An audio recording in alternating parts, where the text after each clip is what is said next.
Olá e bem-vindo de volta ao programa. Hoje estamos recebendo o Tenente-General Bertrand de Lachenne. Seja bem-vindo, Tenente-General. Eu realmente queria lhe perguntar, porque o senhor tem uma perspectiva muito particular como oficial francês.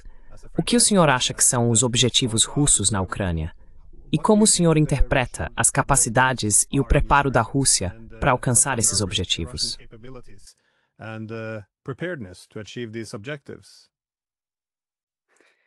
Merci Glenn por votre invitation. Obrigado, Glenn, pelo seu convite. Só uma pequena precisão. Meu posto é tenente-general, porque em francês há uma confusão com major-general, que é uma função e não um título. Então, tenente-general é o meu posto. Obrigado por essas perguntas sobre a Ucrânia e a Rússia.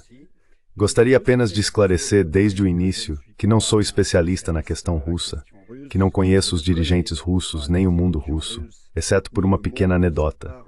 Quando eu era tenente, ainda fazíamos intercâmbios entre paraquedistas franceses e paraquedistas russos, já que os paraquedistas franceses foram formados pelos paraquedistas russos.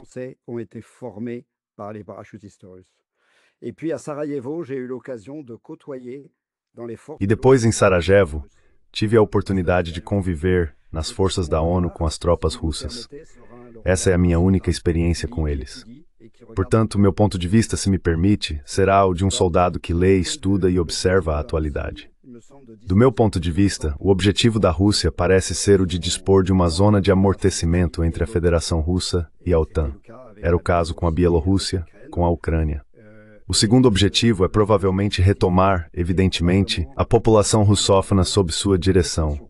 Já ela havia sido abandonada no momento da queda do muro.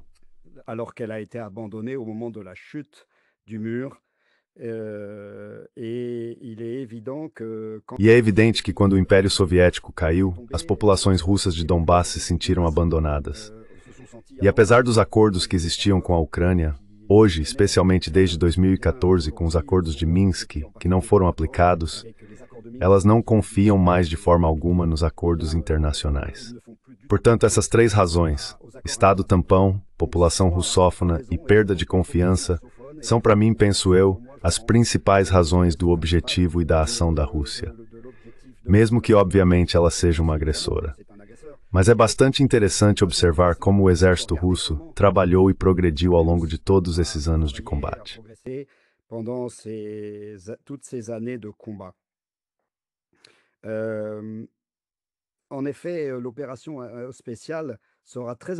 De fato, a operação especial será muito interessante de estudar daqui a alguns anos, quando tivermos acesso a todas as informações russas. Porque, para mim, em meu entendimento, distingo três fases principais. A primeira fase é a tentativa, que fracassou, da Rússia de derrubar muito rapidamente o governo ucraniano por meio de uma série de invasões, ataques surpresa e ações de força em várias partes do território ucraniano em direção a Kiev.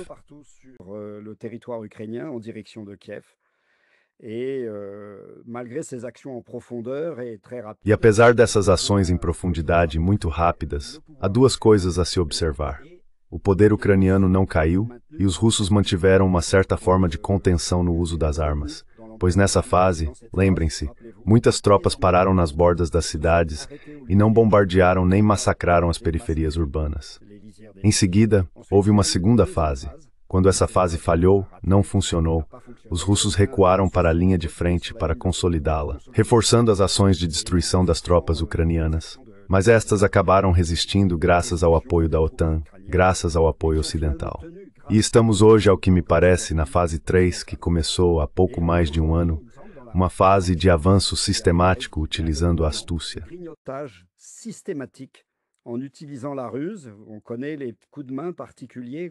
Conhecemos as operações especiais que o exército russo utilizou, bastante impressionantes, que ficarão registradas nos anais das forças especiais, mas também para cercar pontos fracos e conquistar setores, vilas, ponto por ponto, os focos de resistência, ampliando assim, pouco a pouco, a área controlada pelas forças russas, com o objetivo de negociar em posição de força. É por isso que, se me permite, acredito que essa é uma das razões do adiamento e do cancelamento do encontro entre Trump e Putin, que deveria acontecer nos próximos dias. Porque, na verdade, penso que os russos ainda esperam avançar mais, negociar ainda mais em posição de força, tendo como objetivo declarado recuperar toda a região de Donbas.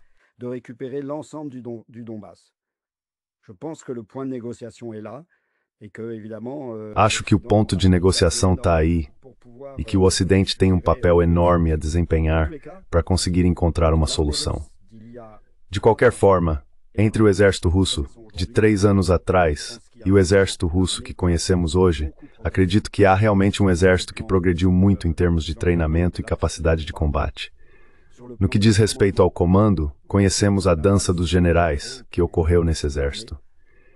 E quanto ao uso de meios modernos, no início o exército russo foi surpreendido pelo ataque de drones. Hoje é o contrário. É a Rússia que congela completamente a frente graças ao uso maciço de drones. É isso que posso dizer hoje sobre, ao que me parece, os objetivos da Rússia e a maneira como o exército russo os colocou em prática. La manière dont l'armée russe l'a mis en œuvre. It's quite fascinating how the war changed. É bastante fascinante como a guerra mudou ao longo dos últimos 3 anos e meio. Como você apontou no início, o principal objetivo era realizar, se não um golpe decisivo, pelo menos forçar os ucranianos a uma posição em que aceitassem um acordo favorável.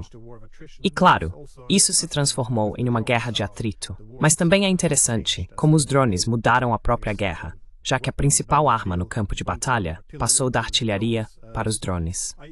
Eu queria te perguntar, porém, sobre a possibilidade de uma intervenção direta da Europa ou da OTAN ao lado da Ucrânia.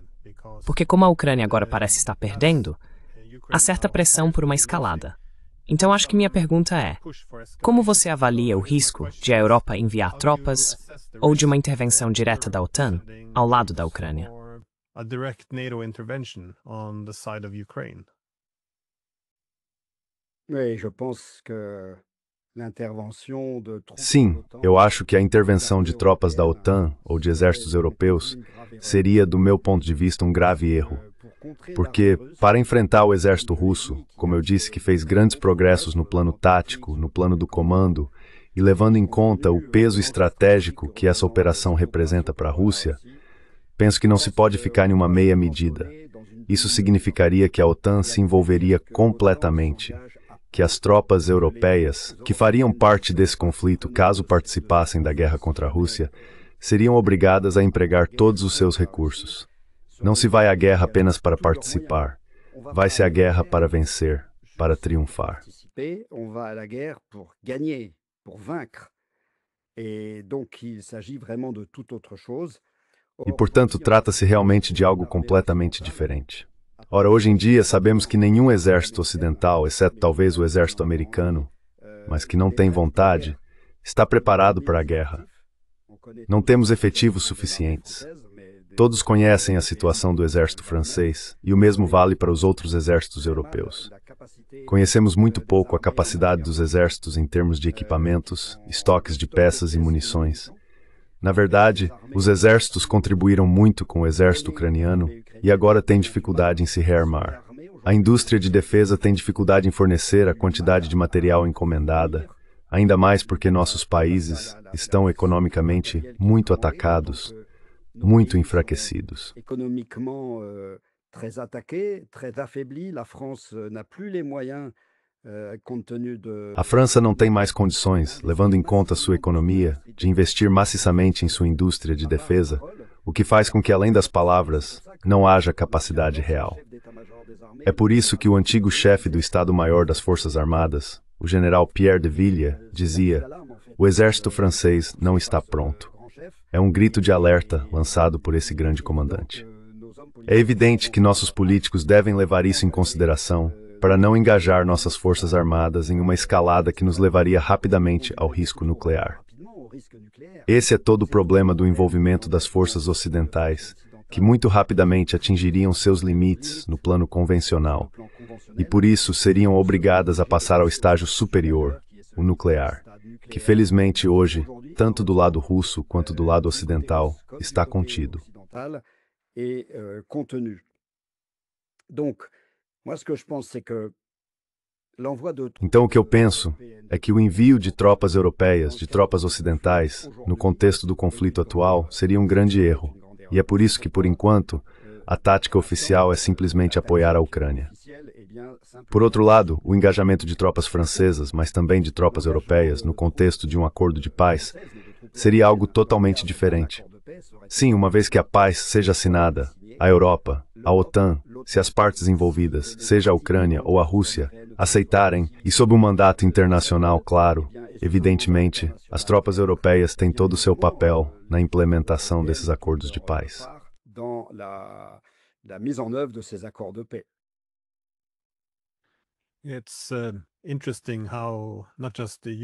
É interessante como não apenas a Ucrânia e a Rússia mudaram nos últimos 3 anos e meio, mas sim, você faz um excelente ponto ao dizer que os europeus também mudaram. Grande parte de seus depósitos de armas foi esvaziada. E também vemos que suas economias, obviamente, não estão indo tão bem quanto no passado. Seria interessante ver como seria um contingente de paz, ou uma força de manutenção da paz. De quais países seria composta? E se haveria um papel para os europeus? Em certo nível, isso pode parecer provocativo, dado que estamos em uma guerra por procuração. Por outro lado, é importante reconhecer os europeus como partes interessadas aqui. Você tem outra questão em relação ao que é necessário para acordos de paz. Então minha pergunta é possível restaurar a neutralidade ucraniana, já que ela é reconhecida como um pilar fundamental em quaisquer futuros acordos de paz? Os europeus pequeis para rejeitar essa ideia agora. Isso ainda faz nisso a expansão da OTAN. Você acha que isso pode mudar? But you think this could change?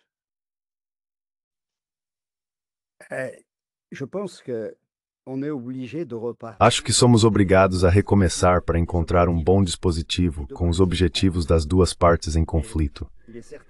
E é certo, do meu ponto de vista, que a pedra angular de qualquer paz com a Rússia será o estabelecimento de uma zona tampão nas fronteiras russas.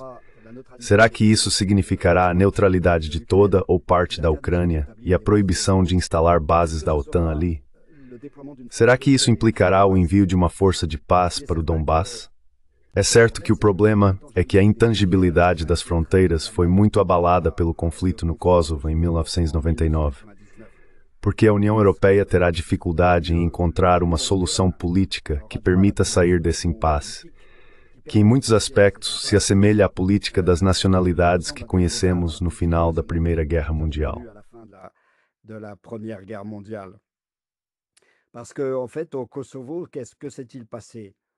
Porque, na verdade, o que aconteceu no Kosovo?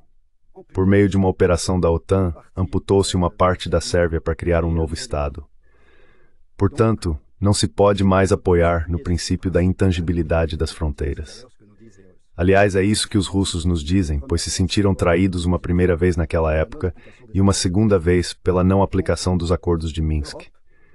Assim, a Europa, e é aí que considero que ela perdeu sua virada diplomática, seu lugar internacional, no concerto das nações, deve encontrar uma solução que passe inevitavelmente em algum momento pela reintegração da Rússia no jogo europeu. Não haverá outra solução. Hoje, ela é nossa inimiga. Aujourd'hui, c'est notre ennemi. Demain, ça doit être une partie prenante du jeu. Amanhã, isso deve fazer parte do jogo diplomático e econômico da Europa. Está claro. Caso contrário, é empurrar a Rússia para os braços da China. E sabemos que isso é obviamente muito mais importante no plano mundial. E é por isso que é urgente para os Estados Unidos resolver esse problema, para poder se concentrar no essencial. Portanto, é absolutamente necessário que a Europa se liberte dessas restrições psicológicas, intelectuais e ideológicas para propor uma solução de paz a todas as partes envolvidas. E em oposição, evidentemente, à concepção dominante atualmente, isso é bastante claro.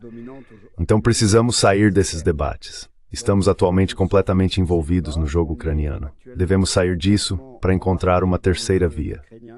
Nous devons sortir de cela pour trouver une troisième voie.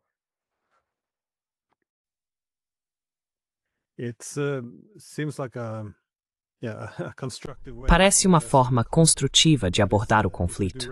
Ou seja, se reconhecermos que esta guerra é em grande parte o resultado de uma arquitetura de segurança europeia falida, o fracasso em incorporar a Rússia à Europa, e, como consequência, a retomada da política de blocos. Se reconhecermos isso como a origem do conflito, então a solução lógica seria encontrar um lugar para a Rússia na Europa, onde suas preocupações de segurança sejam reconhecidas, e, novamente, que ela tenha um assento à mesa também.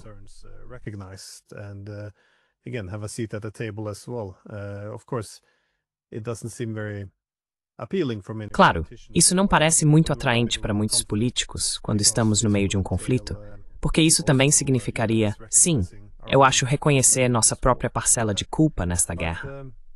Mas eu queria te perguntar sobre a direção do conflito, porque, sim, então minha pergunta é, muitos líderes políticos parecem muito otimistas quanto à sua capacidade de exercer controle sobre a escalada, de subir ou descer a escada da escalada à vontade. Outros, por outro lado, veem isso como uma ilusão. Então, como você avalia o risco de uma escalada fora de controle e, possivelmente, até de uma guerra nuclear?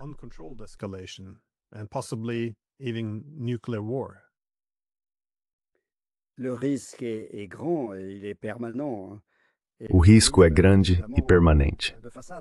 O otimismo é obviamente apenas de fachada, na medida em que as provocações de ambos os lados são constantes. O caso do sobrevoo de territórios poloneses e outros por drones russos, o caso das declarações mais ou menos controladas sobre a extensão do guarda-chuva nuclear francês a outros países europeus, tudo isso, do meu ponto de vista, faz parte de uma encenação que visa testar a determinação do adversário. Mas, por enquanto, tudo isso tenta permanecer abaixo do limiar de uma ameaça real que envolveria, evidentemente, o uso de armas nucleares. E é certo que todos, tanto o agressor russo designado quanto os países da OTAN, demonstram contenção.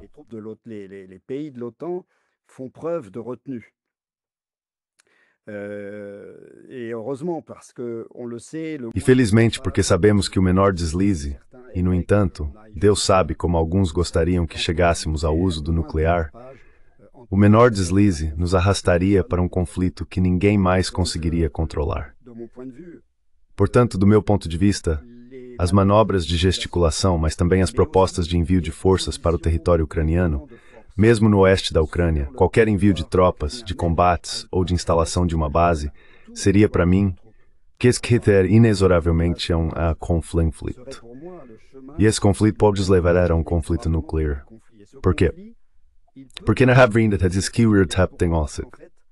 nos doctrines ne sont pas du tout les mêmes.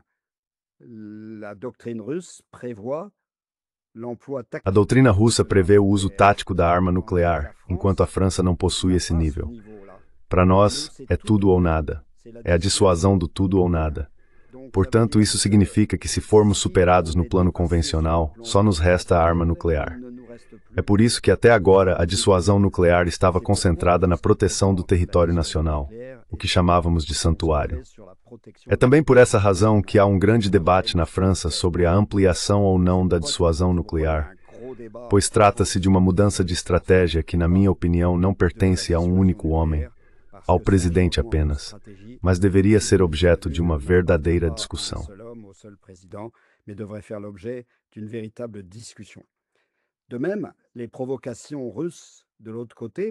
Da mesma forma, as provocações russas do outro lado poderiam ser muito significativas se a Rússia decidisse, por exemplo, conquistar Odessa ou enviar tropas para a Moldávia, ou ainda se unir à Moldávia. Isso também seria uma grande provocação. São gatilhos de conflitos. Vê-se claramente que de ambos os lados há ao mesmo tempo provocação e contenção. Portanto, é urgente encontrar uma saída. Essa é a única solução. É por isso que acredito que o presidente Trump está tentando forçar a situação para conseguir isso.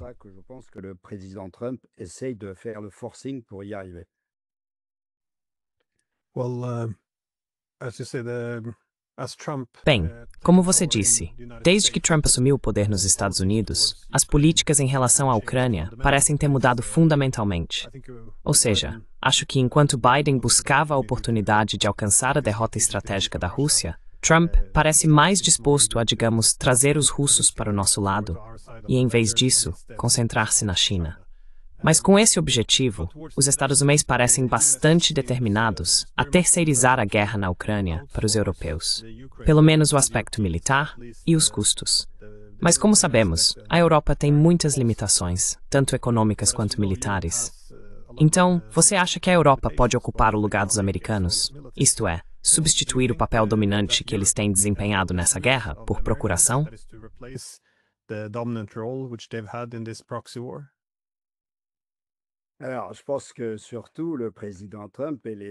Acho que, sobretudo, o presidente Trump e os americanos, sejam eles quem forem, querem manter a liderança sobre a paz e delegar não a guerra, que sabem ser os únicos capazes de conduzir, mas o controle da paz, uma vez que tenham sido os agentes dessa paz.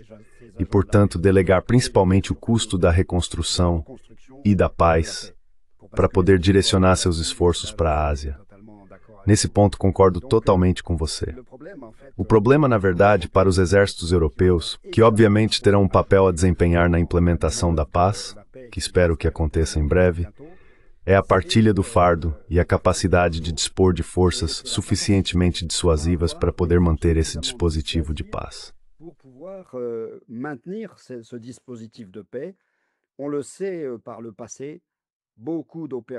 Sabe-se que no passado, muitas operações de manutenção da paz não funcionaram, por várias razões. Primeiro, porque os estados que eram partes no conflito, no fim das contas, não estavam satisfeitos com os acordos que consideravam puramente temporários. E, em segundo lugar, porque as forças de manutenção da paz não tinham os meios para manter essa paz. Portanto, surgirá a questão do mandato, do dispositivo, das tropas que serão mobilizadas. Sob qual mandato agirão as forças? Mandato da ONU. A ONU hoje está muito desacreditada no mundo e, aliás, praticamente desapareceu. Sob o mandato da OTAN, mas então a Rússia considerará que se trata de um mandato imposto pelo adversário.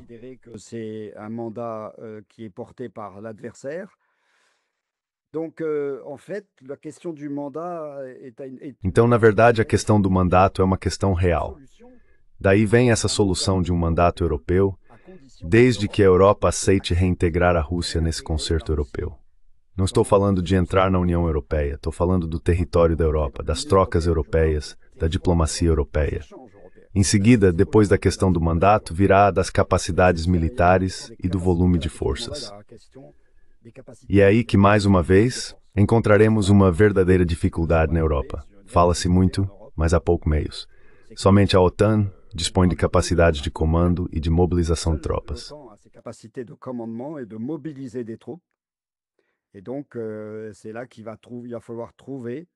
E então é aí que será preciso encontrar uma articulação que permita que o mandato seja internacional e reconhecido pela Rússia, ao mesmo tempo em que as tropas sejam comandadas pela única estrutura que funciona no plano militar, ou seja, a OTAN. Portanto, isso vai ser complicado. Ou seja, por um lado, haverá essa fase de negociações que estamos presenciando neste momento, o presidente Trump, o presidente Putin e o presidente Zelensky, os três. E depois haverá essa fase de implementação que será muito delicada, porque, obviamente, os Estados Unidos, com razão, dirão que os assuntos agora estão nas mãos dos europeus para a execução. Questão de custo, questão de comando, questão de mandato. Questão de commandement, questão de mandat.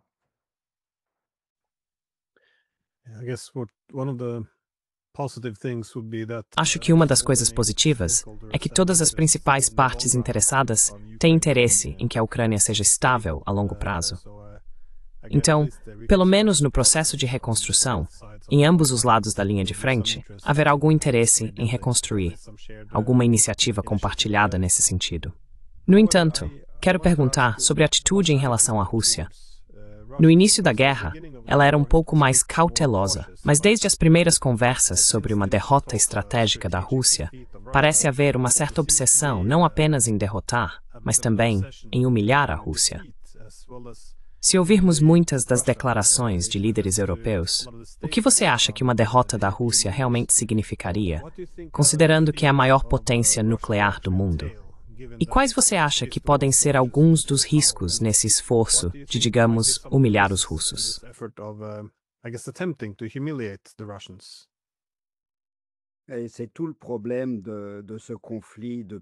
E esse é todo o problema desse conflito desde 2014, o da confiança. Não pode haver um tratado de paz duradouro sem o restabelecimento da confiança. A partir do momento em que não houver nem vencedor nem vencido, já que é preciso ao mesmo tempo responder aos objetivos estratégicos da Rússia e preservar a integridade da Ucrânia, será necessário aceitar negociar em pé de igualdade. E, portanto, aceitar que os atores de ambas as partes sejam integrados ao jogo diplomático e econômico internacional. É aí, penso eu, que a França perdeu ao desempenhar seu papel de terceira via. L'occasion de jouer sa partition de la troisième voie, vous savez, c'est ce qu'on disait toujours du général de Gaulle. Sabe, é o que sempre se dizia do general de Gaulle, que defendia em toda parte, na ação internacional, a grande tradição da diplomacia francesa. Fala-se da terceira via, ou da aliança de reverso. Isso é conhecido pelos historiadores. No início, poderíamos ter pensado que o presidente Macron seguia essa linha, já que havia permanecido bastante reservado em seu envolvimento com o conflito. Ele deveria ter continuado nesse caminho para oferecer uma plataforma de diálogo, em vez de se alinhar completamente com os belicistas europeus. Des bellicistes européens. Et ça, c'est, je pense, une erreur. E isso, eu acho, é um erro. Ainda há tempo de voltar atrás. Ainda há tempo de oferecer uma nova porta nas discussões, pelo menos ao lado do presidente Trump. Porque, repito, tenho a impressão de me repetir, a Rússia terá de encontrar um lugar no jogo europeu para participar da paz e do desenvolvimento do continente europeu, tanto no plano econômico quanto no cultural. Pois queiramos ou não, a Rússia pertence à cultura europeia, à história europeia e à economia europeia. Portanto, abramos os olhos of Haradrimalte Angnathmore. Et offrons une alternative à cette guerre. I think many Europeans have looked to the French as Acho que muitos europeus têm olhado para os franceses como uma possível esperança de reviver o espírito gaulista, como vimos ao longo da Guerra Fria. Mas mesmo depois da Guerra Fria, vimos a França falando com uma voz mais independente pela Europa, e faz sentido que isso venha de Paris. No entanto, não temos visto o suficiente disso, na minha opinião, nos últimos 4 anos. Mas isso me leva à minha última pergunta, que é, o que está acontecendo com a Europa? Por quê? Nos últimos 4 anos, a própria Europa mudou muito. Eu diria que estão ocorrendo mudanças enormes em todo o continente. À medida que o conflito continua, a situação está se tornando cada vez mais instável na Europa.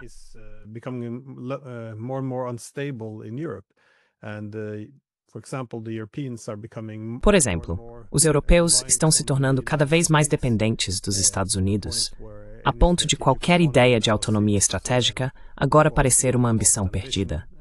Enquanto isso, os Estados Unidos estão claramente sinalizando que querem se voltar para a Ásia. Portanto, eles querem sair da Ucrânia, mas também, em certa medida, da Europa. Não completamente, mas parcialmente. Ao mesmo tempo, parece que temos tanto um problema econômico na Europa, quanto uma crise de legitimidade política em todo o continente. Como você avalia esse risco, não apenas no contexto da guerra por procuração na Ucrânia, mas de forma geral?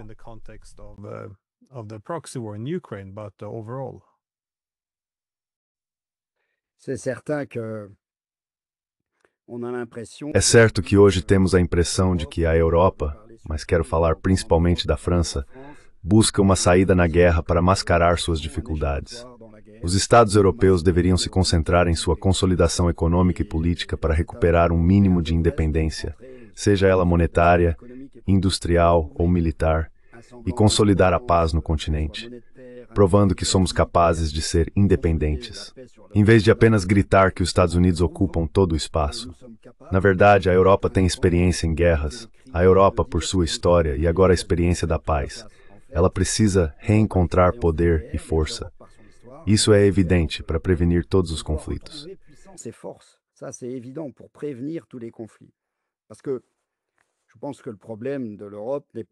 Porque eu acho que o problema da Europa não deve ser buscado fora, nas fronteiras, nos conflitos que podem afetar nossos arredores. Na verdade, os problemas vêm de dentro.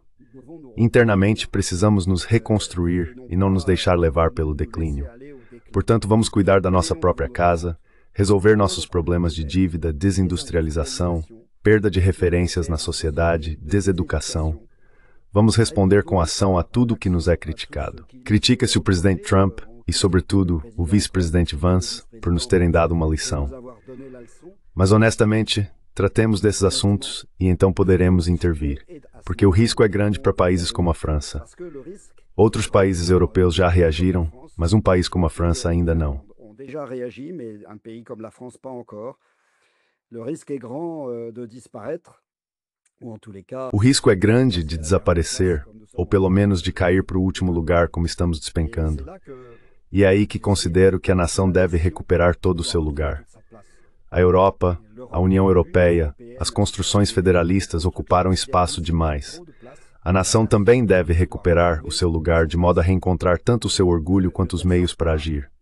Isso não impede nenhuma aliança, nenhuma negociação, nenhuma plataforma, mas nos permitiria ser muito mais fortes. E é por isso que o pensamento conservador, que foi desenvolvido e floresceu nos Estados Unidos, felizmente já encontrou alguns pontos de apoio na Europa e espero que em breve também na França. Quando vemos países como a Itália, como a Hungria, é claro que há esperanças. O objetivo não é dar lições aos outros, mas se reerguer. Le but n'étant pas de donner des leçons aux autres, mais de se relever. Or, la France a des capacités industrielles, a des savoirs. Ora, a França tem capacidades industriais, saberes, uma cultura, uma história. Portanto, vamos reencontrar isso, buscar nossas raízes e educar nossos filhos, nossos jovens, com uma visão positiva e não negativa, como hoje somos levados a fazer, desperdiçando os poucos recursos que ainda temos. Penso que essa é a grande lição da época em que vivemos. Talvez seja uma virada moral que nossos países, nossos velhos países, conhecerão. Países que precisam renascer de um pensamento jovem, inovador. Não é uma ruptura. É um novo vínculo com o nosso passado.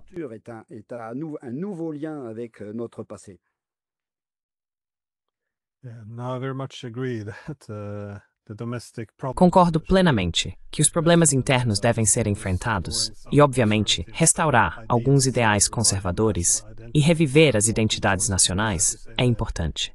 Também é, como você disse, a reindustrialização, desenvolver as economias e lidar com alguns dos problemas sociais e políticos.